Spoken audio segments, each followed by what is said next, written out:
Kung pamilyado ka, na kay mga anak, gusto nimo mag-abroad, para nimo ni.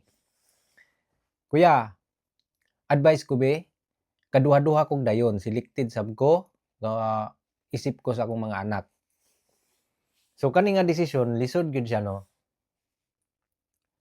Una lisod, kay una imong daghan kay kag ma-miss nga okasyon nga wala ka sa tapad sa imong mga anak, sa imong pamilya. So lisod gyud siya. So daghang mga okasyon nga wala ka, sulod sa pila ka tuig man nimo na gipirmahan ang imuhang trabaho sa layo 'no. So kung asa man ka nga lugar mapadulong, asa man ka nga lugar magtrabaho, or asa man ka nga lugar moadto, so daghan kay kag okasyon nga ma-miss gyud nimo nga wala ka silang tapad. So managko sila nga wala ka sa ilang tapad. So dili gid nimo sila makauban. So kana nga part gyud ang lisod. Pero ikaduha, naa gibaylo, naa gid siya kapalit pod. So nganong mas gipili sa kadaghanan nga mulakaw gyud, mga-abroad, motrabaho og layo, manglangyaw og layo para mantrabaho. So unsa may hinungdan, so para mahatag ang maayong kaugmaon sa ilang mga anak ug pamilya. So mao nay baylo atong kalisod nimo. So karon kung ako imong pangutan-on unsay ika-advice nako sa imuha, so dili jud ko kaingon pod sa imuha nga, oo lakaw, ug dili po ko mayon sa imuha na ayaw og lakaw. So naa sa imuha ang desisyon ana. So una pangutana imong kaugalingon, kung kaya ba gyud nimo na kuan, kaya ba gyud nimong kamingaw aning layo sa ingon ana, kaya ba nimong antuson ang kamingaw sa imong mga anak. Dayon pangutan-a pod imong kaugalingon, para asa nimo ni gibuhat, unsay purpose ana imong gibuhat nga molakaw kag layo. Pangutana imong kaugalingon ana. Dayon, kaya ba na nimo nga panindigan? Kay tinuod pagkaistorya, kung naa jud kag molangyaw jud ka, mo-abroad ka, so ang imuhang desisyon diha dapat hugot bakos jud ka, kay wa gyud balikay pagka nagkuan na ka, 'pag nagdesisyon na ka na, kay katong ako lang sa ako ang part gani nga bugat gyud siya tinuod pagkaistorya samot nagpalakaway na ka, kay katong ako nga paluparay pang siyempre anang training diha di pa nimo magawan, di pa nimo ma-feel ang kuan, ang kamingaw, kay napaka example ako Mindanao ta's training nako Manila man, 3 months ra 'to. Wa pa nako na-feel ang kamingaw ato, kay siyempre sa panahon karon tawag-tawag naman tag kuan, online dali mura rag nas duol sa imuha, di pa nako feel ang kamingaw ba. So 3 months training diha sa Manila, nag-uli-uli pa man gani ko ato. Wala na ko na-feel 'to ang kamingaw ato sa ilaha. Karon na pagpalupad na sa kuan, sa kaning eroplano, sus wala yung nagkadimao akong kuan, "Ay ako ang paminaw ba na mura kog kaihyon nga murag kalibangon nga wa ko kasabot."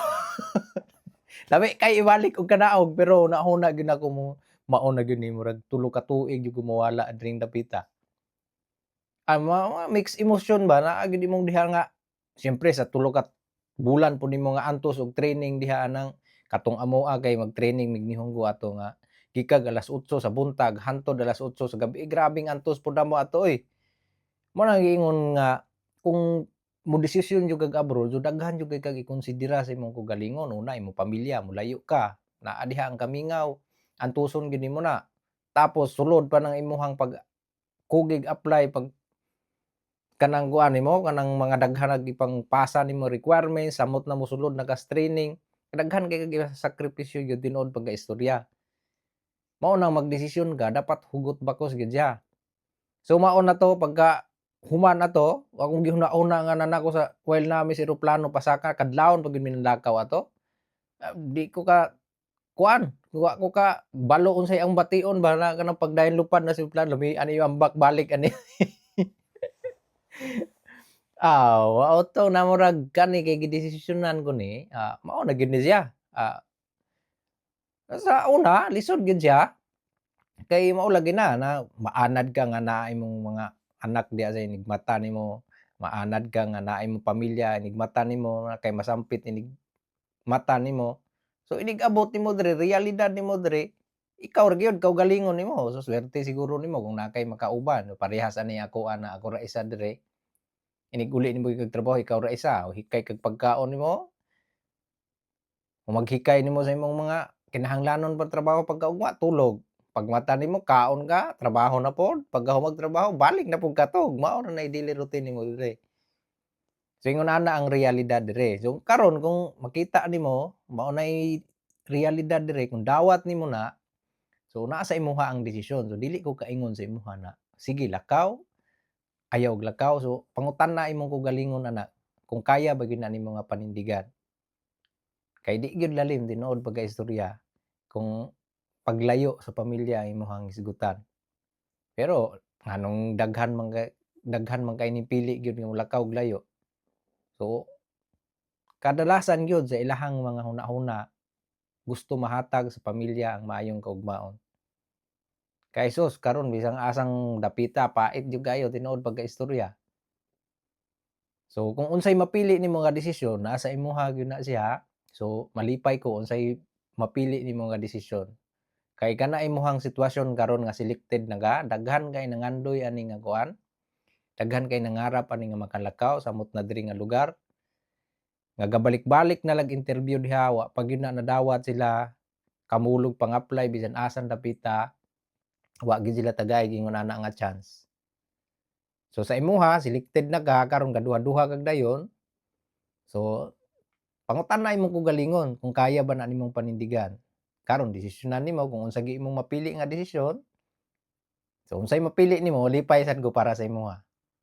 So dili ko kaingon sa imuha nga sige, ug dili po ko kaingon sa imuha nga ayaw. So imong kaugalingon may pangutan-a. At least wala ka nagkuan, wala ka nag-doubt sa imong kaugalingon nga nganong gipili man ko ni, nganong gipili man ko na. So buo imong desisyon nga gipili. So unta nakatabang sa imuha. So katong mga pamilyado nga naa pod sa abroad 'no, o nasa abroad man o wala, so kung unsa man inyo ikasulti, pagi-comment. Basin makatabang pod sa iyaha. Daghang kayong salamat.